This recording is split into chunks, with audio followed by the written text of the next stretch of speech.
انا خلصتها اهو. انا خلصتها اهيت ورجعت لكم. تمام اهو. هي واحده نظبط اهو. تمام انا هنا اهو وصلت لاخر غرزه اهي.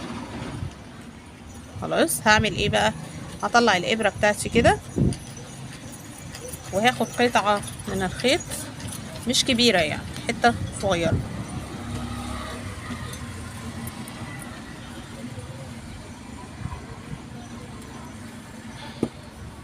وهحطها في ابره التشطيب بتاعتي اهي. وابتدي ادخل اهو من اخر عقده اهي. انا عملتها واعمل كده. تمام. طبعا انا عرفت منين كده ان انا خلصت الطول اللي انا عايزاه؟ هنقيس. ادي المازوره بتاعتنا اهي. تمام اهي.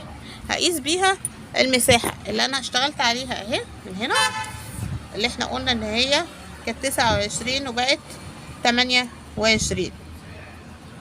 تمام اهي. انا عندي هنا اهي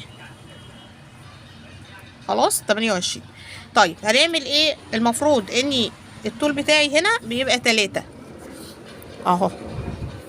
بنقيسه بقى كده اهو، وارجع اقيسه تاني لحد هنا، وارجع اقيس المساحة من هنا هنلاقيها 3. تمام. انا هنا خلصت. طيب هعمل ايه؟ هاجي هنا علشان اثبت الخيط بتاعي اهو.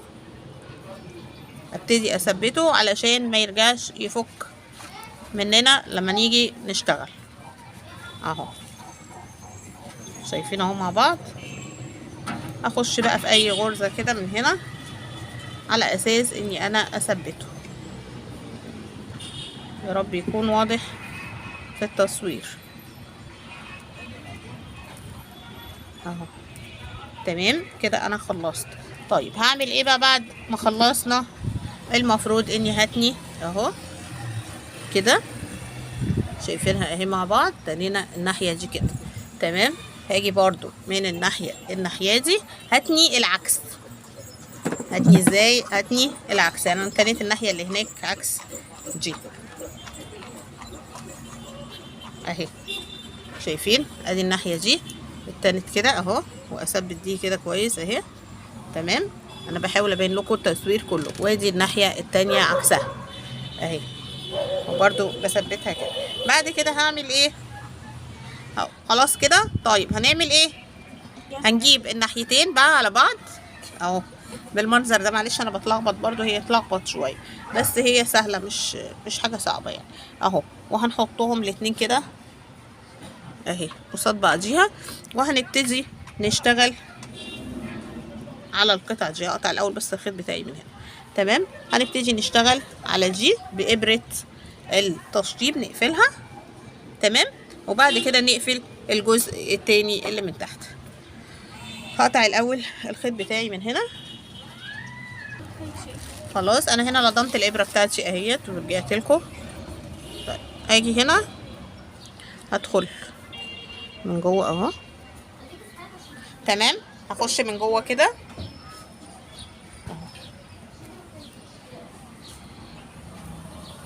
وهبدا كده بالخيط بتاعي اهو عشان ما تبانش ان انا مخيطه ولا حاجه. اخد غرزه قصاد غرزه وادخل من الغرزه نفسها اهي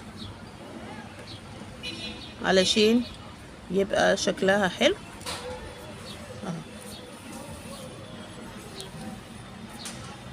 اهو شايفين مع بعض مفيش حاجه باينه اهو من قلب الغرز كده اهو اهو. وبدخل اهو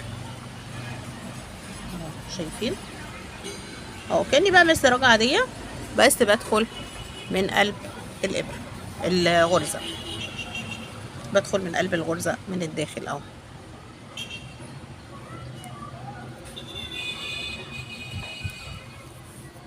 تمام كده. وهفضل اشتغل كده لحد ما اقفلها كلها وارجع لكم برضو تاني. ورجعت لكم بعد ما وصلت لاخر غرزه هنا اهي. تمام. خلاص كده انا هنا عملت الغرزة ديت ووقفت هنا اهو. تمام. هدخل بقية الخيط هنا في الغرزة ديت، وبعد كده هقطعه زي ما عملنا في اخر القطعة. تمام.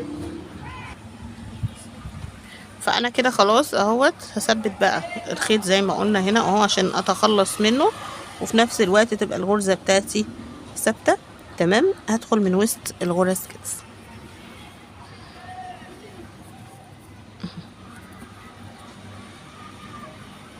ادخل كده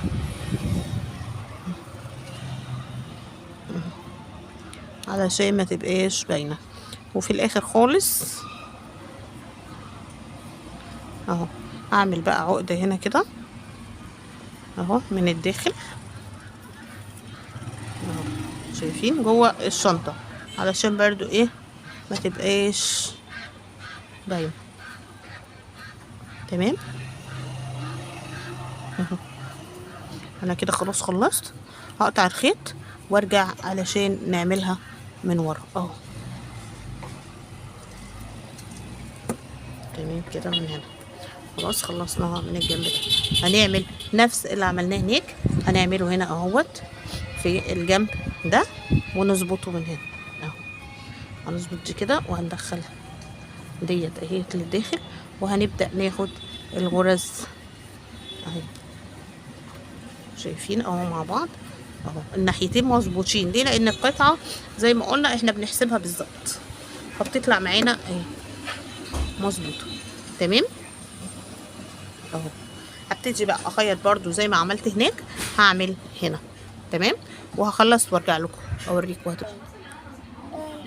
انا هنا طبعا وصلت اهوت للحته الاخيره اهي.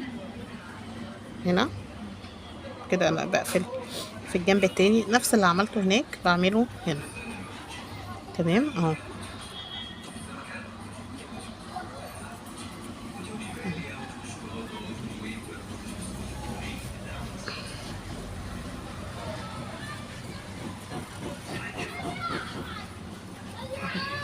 تمام كده اهو خلاص. وهبتدي اعمل عقدة من الداخل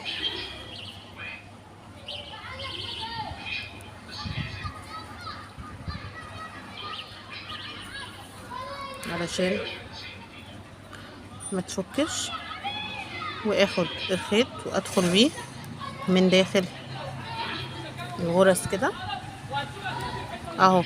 تمام كده اهو. وبعد كده طبعا بقطع الخيط وبنعمله بالولاعة زي ما اتعودنا، وبكده بكون انا خلصت الشنطة بتاعتي. اقدر ان انا احط لها ايدين، اعملها ايدين من نفس الخيط. وطبعا في انا عاملة اكتر من ايد لشنطة هتلاقوها على القناة.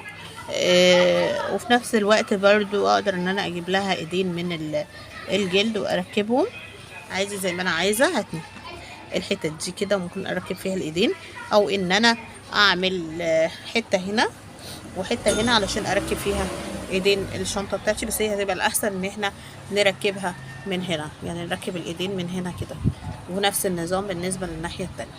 تمام. ممكن ان انا اركب توكة، بس انا طبعا مش بحب التوك، بحب دايما الشغل يبقى ساده. هنحط طبعا البادج بتاع الشنطه هنا. هبتدي اركبه برضو بالطريقه العاديه بتاعتنا اهو، زي ما اتعودنا ان احنا نركبه هركبه عادي. تمام. هركبه عادي هنا وارجع له. هنا انا رجعت لكم تاني. انا ركبت ناحيه ركبت فيها السلسله، هوريكم اهوت هنركب السلسله ازاي. هعملها بدل الحزام. انا كنت هعمل حزام من الخيط بس لقيته شكله مش هيبقى حلو، فقلت احسن اعمل من السلسله. تمام. انا هنا اهو دخلت الابره من الداخل اهي. تمام اهو طلعت بيها كده. هحط السلسله بتاعتي طرف السلسله اهو من هنا كده، وعلشان ما تطلعش مني هحط الحرف ده، هاخده كده سنه اهو. شايفينه؟ ادي الحرف بتاع البوزة بتاعت الايد بتاعت السلسلة بتاعت الشنطة. هاخدها كده وهتنيها بس تانية بسيطة كده وهخش بالابره من اي غرزه عندي اهو عشان امسك الطرف بتاع الشنطه. تمام كده اهو. تمام. هرجع تاني برضو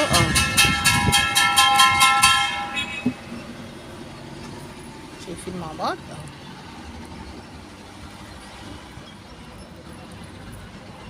واخدها تاني اهو، هدخل بيها تاني لحد ما اثبتها كويس.